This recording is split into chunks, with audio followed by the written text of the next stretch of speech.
In this episode, we'll concentrate specifically on what looks like a triangular creature, where the actual a longer part of the triangle is towards the front and the thicker part, and then it tapers towards the back in the form of nodules. Now, that's the shadow. The front could be just a single eye. Now, we've seen these single eyes on white worms. So I'll try to enlarge it now. When this was downloaded from a photo enlargement device, I've lost some clarity, so I have to try to find software that improves the clarity. Sorry for my voice, I'm just getting over a case of whooping cough, which is a common outbreak in Sydney at the moment. So there's the shadow, and there's what looks like the eye in the front. We've got little side arms to actually provide it movement, and the tail could be a balancing device. There it is there. And there's only a few pictures of this that I've got, so let's go through them. This is a picture of where the object obviously inhabits on the rock ledge, same as the white worms, and it involves skills obviously to go from one ledge to the other. So in the background we see browns and greens happening. It's an area of moisture condensation, and I think once you have these larger life forms, obviously you've got smaller microbes and vegetation happening to some extent. In previous pictures I've analysed, I've seen the white worms that are actually in motion, that appear to be jumping. And I can see the shadows, they're elevated.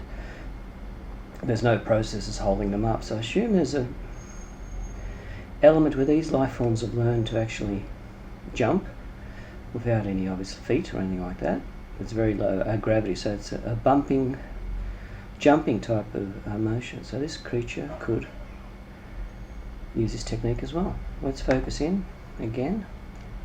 What looks like a very large central eye, side processes like feet. We could have a little white worm there. There's a shadow, and two larger nodules on top, which could be a balancing counterweight. Let's find the next pictures.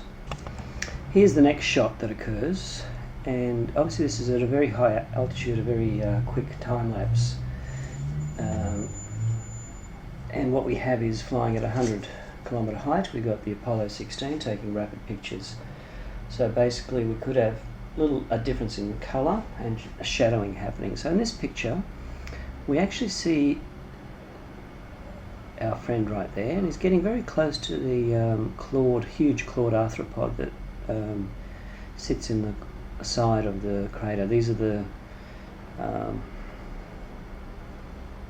cliff edge dwellers, I call them. They're usually in the shadows, and they just sit there at the edge where their lunch seems to come over. And here are some worms that are coming over. There was a picture of a whole group of them just looking at our friend, obviously analysing the threat level.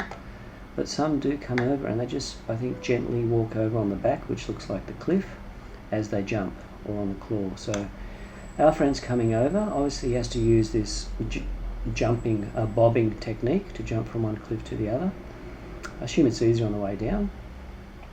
And he might jump onto the back of our friend, who senses that, and his lunch is just delivered. So there's another picture. There's that eye, there's the shadow, there's the side arms, and there's the nodules on top, which could provide a counterweight. So if he tilts back or whatever, he has a support mechanism to push him upright. There's one worm there.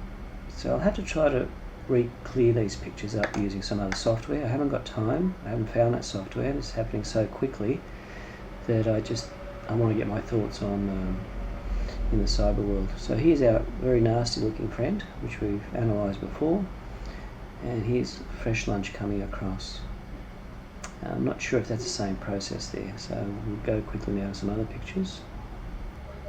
This could be the same picture, I just found in one other archive. It's very identical. The colour seemed very greyish, greenish in this one, so the way I analysed it, the colour came out a bit darker, which could in some cases work out good. What we see here is a definite form.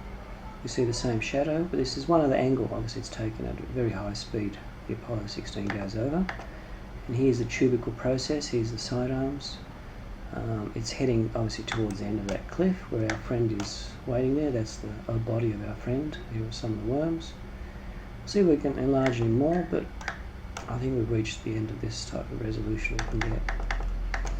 And that's one other picture. Obviously the same picture, but taken at a different time and a different frame. Obviously the pictures are taken very quickly because we haven't got hardly any change in the actual location.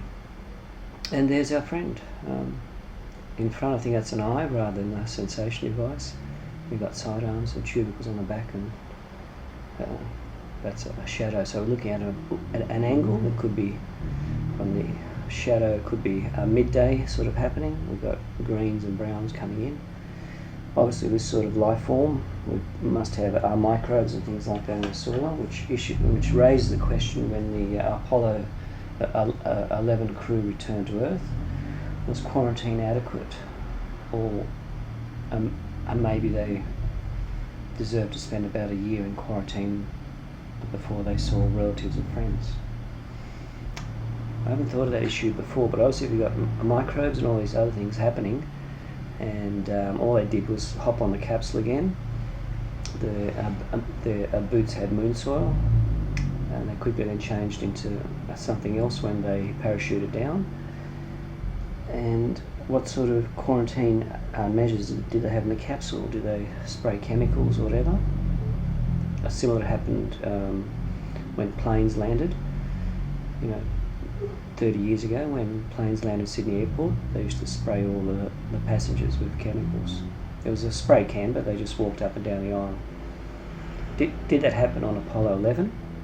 And if not, what risks did we have on Earth, obviously, from microbes that could have just started to replant our atmosphere? So,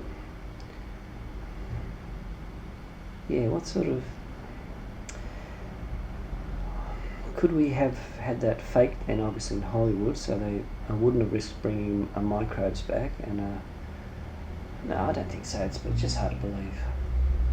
And it's hard to believe they wouldn't assume there's life there after we found, obviously, at the bottom now of hot volcanic vents on the ocean floor at hundreds of degrees centigrade and full of sulfuric acid. We have organisms that thrive in that environment. So why didn't anyone think in '69 that they could have brought back microbes, and what sort of quarantine was available? Well, there's one other picture. Let's see if we can find some more.